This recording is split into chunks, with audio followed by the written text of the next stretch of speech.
Selamat siang Tribuners, jumpa lagi bersama dengan saya Mutiara dalam tayangan berita selebritis di Tribun Lampung. Kami akan menyajikan informasi menarik dan terupdate seputar selebritis tanah air untuk Anda. Dan inilah berita selebritis selengkapnya. Berita pertama. Rayakan ulang tahun ke-30 tahun, Ayu Ting Ting inginkan pendamping hidup. Ayu Ting Ting mendadak menangis sesenggukan di depan Bilqis saat ulang tahun ke-30 tahun. Nangis sesenggukan di depan Bilqis saat ulang tahun ke-30 tahun, Ayu Ting Ting ternyata idam-idamkan keluarga yang utuh. Ternyata ini alasan janda Egy Baskoro idam-idamkan untuk memiliki keluarga yang utuh. Seperti diketahui, Ayu Ting Ting pernah menikah dengan Henry Baskoro alias Enji pada 4 Juli 2013 silam. Baru menjalani rumah tangga seumur jagung, keduanya memutuskan berpisah pada Januari 2014. Padahal Ayu Ting Ting dan Enji sudah dikaruniai seorang putri cantik yang bernama Bilqis Humairoh Rozak. Usai bercerai dari Egy Baskoro, pelantun lagu Alamat Palsu itu sempat beberapa kali dikabarkan dekat dengan beberapa pria. Bahkan ia sempat akan menikah dengan Aditya Yusman, namun hubungan keduanya malah kandas di tengah jalan. Baru-baru ini Ayu Ting Ting merayakan ulang tahun yang ke-30 tahunnya pada 20 Juni 2022. Saat rayakan ulang tahun yang ke-30, janda Egy Baskoro itu justru menangis sesenggukan. Ternyata Ayu Ting Ting mengidam-idamkan untuk memiliki keluarga yang utuh seperti layaknya orang lain. Ternyata di ulang tahunnya yang ke-30 tahun, Ayu Ting Ting berharap bisa segera bertemu dengan jodohnya. Pemilik nama asli Ayu Rosmalina itu bahkan berharap jika mempunyai pendamping hidup nanti, asumsi buruk dari orang-orang pada dirinya dapat sepenuhnya hilang. Berikut wawancara dengan Ayu Ting Ting. Jadi jam kerja lebih banyak kasih ngingetin dia sih supaya nggak makan yang pedas karena kesian kan babynya kan di dalam. Ngasih wejangan apa deh, kan Tete udah pengalaman. Ngasih wejangan apa dia yang Saya ingetin dia kayak kalau habis makan nggak boleh main meper. Ibaratnya meper ya, apa sih itu bahasa Inggris kan meper ya. Jadi saya ngasih tahu gitu kalau habis makan cuci tangan, gelap di tempat yang bersih, jangan main takutnya ntar anaknya ada apa nyepak di mana jangan sampai gitu. Harus lebih apa ya, lebih aware aja sih. pada makanan, Sipa kan juga seneng makan pedas tuh. Iya, itu yang tadi saya bilang, makanya lebih dikurangi kalau bisa, jangan sama sekali karena kasihan banget.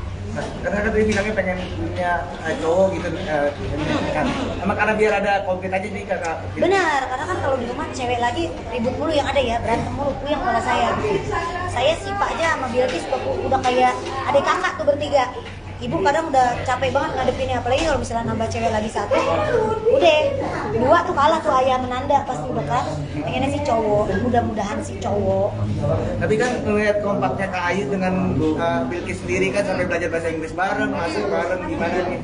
Ya kalau cewek enaknya gitu ya, maksudnya lebih apa ya? Jadi kalau buat saya sih, maksudnya kalau cewek tuh lebih bisa kita dandani, pakai apa, dikunci rambutnya, jepitan, bajunya. Kalau cowok kan ya udah kemeja, kaos, celana, kemeja, kaos, celana gitu ya nggak bisa kita apain. Tapi untuk masak sendiri emang diajarin masak juga sih Bilqis apa gimana?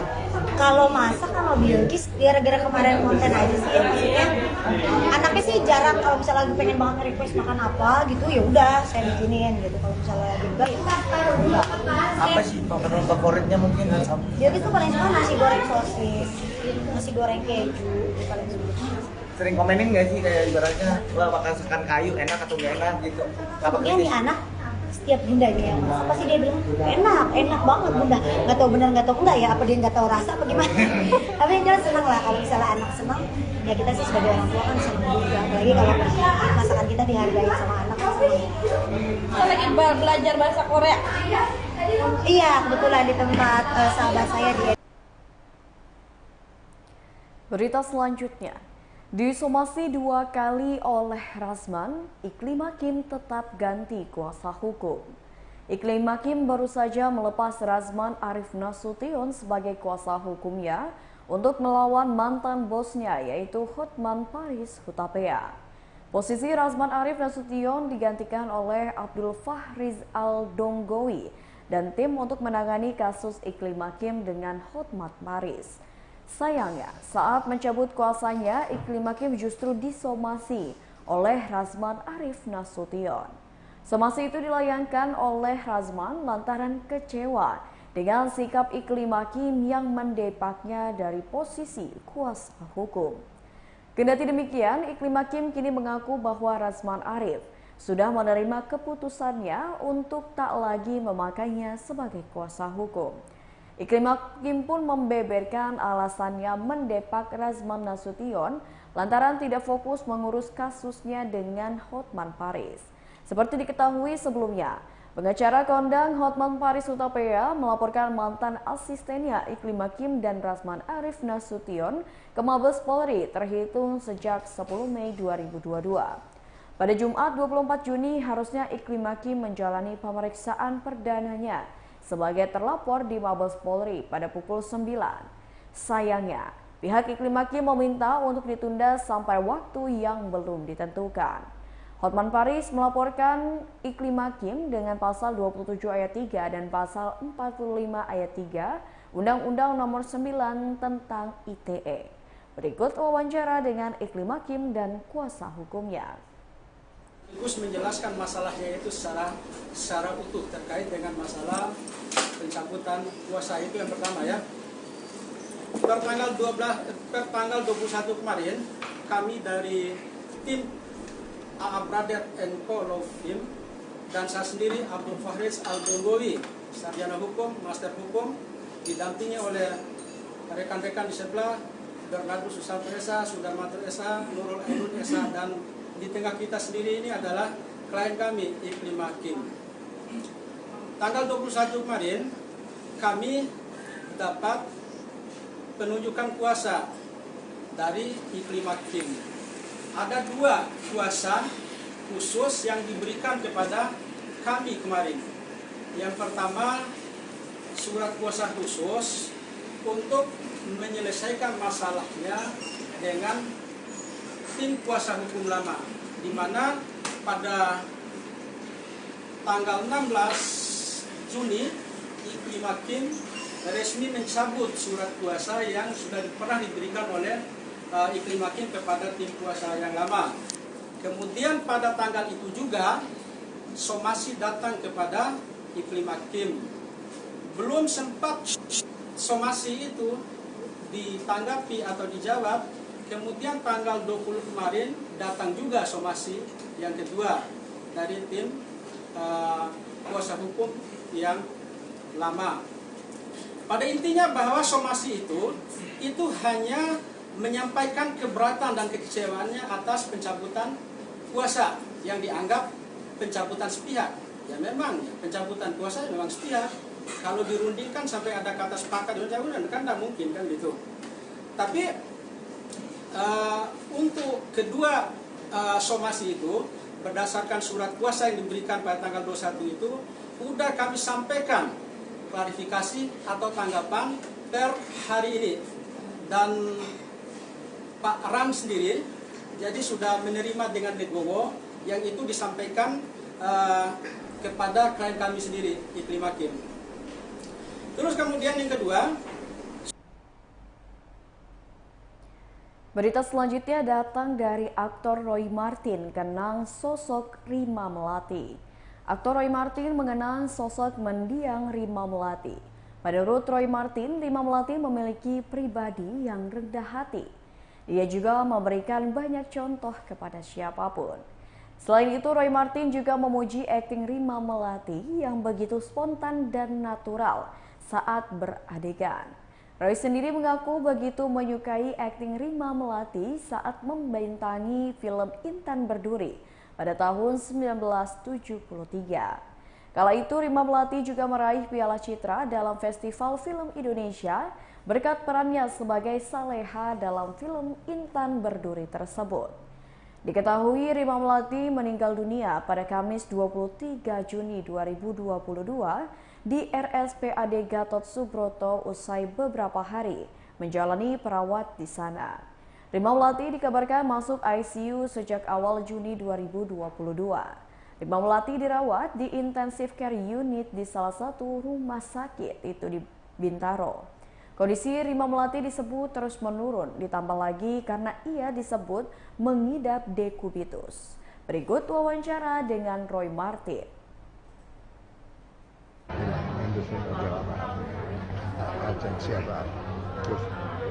Ikut, dia sudah menjadi bintang begitu besar. Saya masih figuran, masih gelandangan, tapi beliau almarhum itu terima kita dengan seadanya. Tanpa ada sekat, tanpa ada kesombongan, jadi dia terima ya kita seperti apa adanya, luar biasa. Dari pelajaran itu saya melihat bahwa ketika kita sudah menjadi bintang besar, nggak usah ada jarak dengan orang. Dari situ saya menarik pelajaran itu bahwa Rima adalah inspirasi buat semuanya.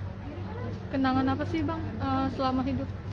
Ya itu ketika kita belum apa-apa, jadi ikut fashion show, ikut latihan, dia ngelatih, dia disiplinnya dia luar biasa, kemudian kerendahan hatinya itu memberikan kita contoh bahwa tidak ada jarak antara manusia. Terakhir kali kebajakan soal main film kan katanya juga ada beberapa saya sinetron ya, film enggak, tapi sinetron ada di ibu saya kalau nggak salah, tapi saya agak lupa judulnya, itu udah lama sekali. Tapi dari situ dia itu banyak hal yang dia bisa tularkan pada kita, itu banyak hal positif yang dia ajarkan tanpa menggurui, karena Rima selalu tidak merasa lebih tinggi, nggak pernah mengajari, tapi kita lihat perilakunya kita kadang-kadang malu. Terakhir kali ketemu gitu, kapan? Terakhir kali ketemu sama almarhum Rima udah agak lama. Waktu itu ada ketemu di Hari Simon ulang tahun, dia datang. Rima masih sehat. Udah lama, kira-kira sebelum pandemi. Tapi Kang Osem, kalau misalkan Tante Rima juga ada sakit sama Iya. Diumumkan kan, di grup kan diumumkan bahwa Rima sedang sakit, yaitu membaik lagi, kemudian masuk ICU, kita semua juga berdoa, kemudian dia keluar lagi, ya, akhirnya dia kembali tempat di mana tidak akan ada kesedihan dan kesakitan. Dia sudah di tempat yang damai. Om, kalau dari aktif sendiri dari Tante Rima,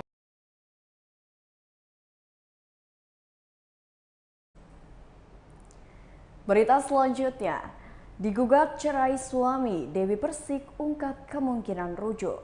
Pedangdut Dewi Persik digugat cerai suaminya yakni Angga Wijaya pada Senin 20 Juni 2022 lalu. Kendati demikian, pelantun Mimpi Manis ini ternyata masih membuka kesempatan untuk rujuk kembali. Kemungkinan untuk rujuk itu disampaikan oleh kuasa hukumnya Sandi Arifin. Kemungkinan ini juga dilihat dari upaya pihak Dewi Persik yang mengajak pihak Angga Wijaya untuk mediasi di luar pengadilan. Rencananya kuasa hukum kedua belah pihak akan mempertemukan Dewi Persik dan Angga Wijaya sebelum sidang mediasi digelar pada Senin 4 Juli 2022 mendatang. Namun jika upaya mediasi gagal, Dewi Persik berjanji akan tetap kooperatif dalam mengikuti proses hukum hingga putusan nanti. Kedua belah pihak pun berharap permasalahan ini bisa diselesaikan secara kekeluargaan dengan baik. Sebagai informasi, Dewi Persik dan Angga Wijaya menikah pada tahun 2017 lalu. Pernikahan yang sudah kali ketiga bagi Dewi Persik ini belum dikaruniai anak. Berikut wawancara dengan kuasa hukum Dewi Persik. Pengadilan sebelum tanggal 4. Hasilnya akan kami sampaikan sesegera mungkin. Nanti dari pihak kuasa hukumnya Mas Angga akan menyampaikan ke Mas Angga kapan waktu pertemuan sebelum tanggal 4. Intinya dari klien kami akan menjalankan proses mediasi, dan bila mana hasil mediasi itu pun nanti hasilnya memang gagal ataupun belum ada kesepakatan, klien kami akan mengikuti proses hukum ini dan juga menjalankan sidang melalui kuasa hukumnya sampai putusan pengadilan. Tetapi diingatkan lagi bahwa secara kekeluargaan dan bisa secara baik-baik.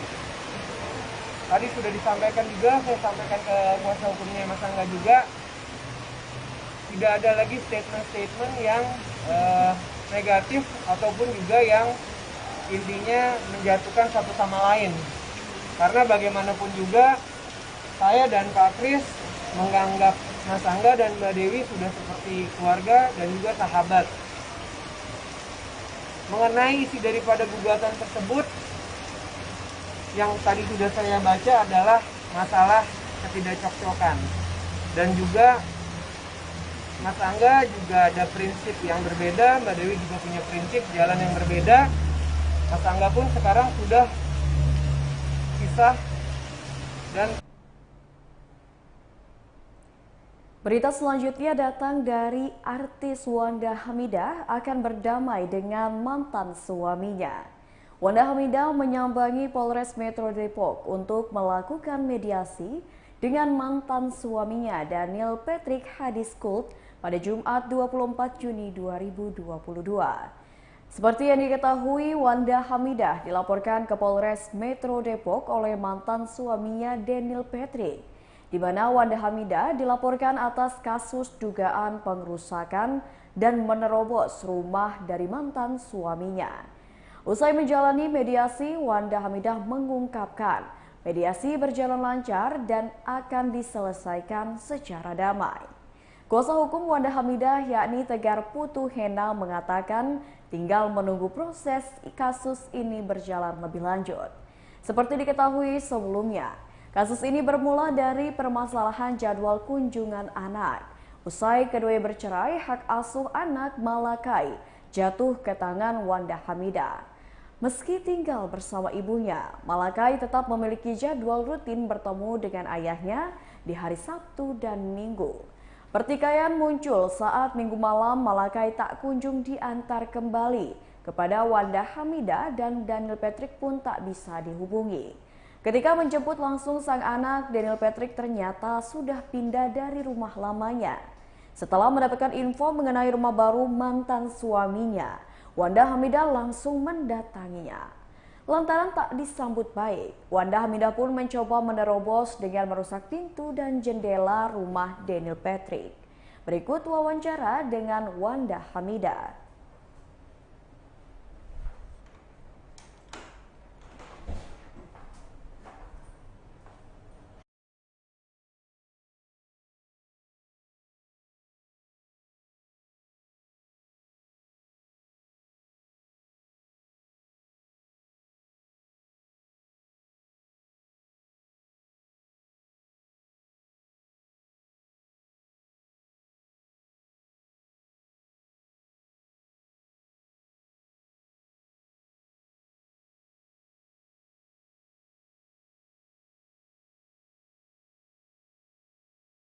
Kita menuju ke proses yang nanti bersama. Ya, tapi mediasi berlangsung kooperatif atau gimana mungkin Kak Wanda? Kooperatif, oke cukup ya. Terima kasih banyak. Terima kasih Kak Wanda.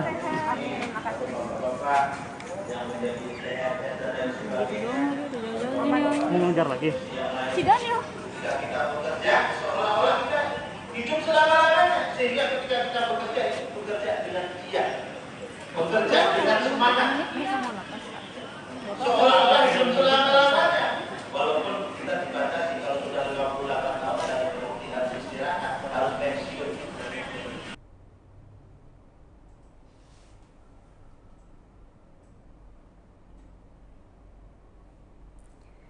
Baiklah Tribuners, itulah berita selebritis bersama dengan saya Mutiara.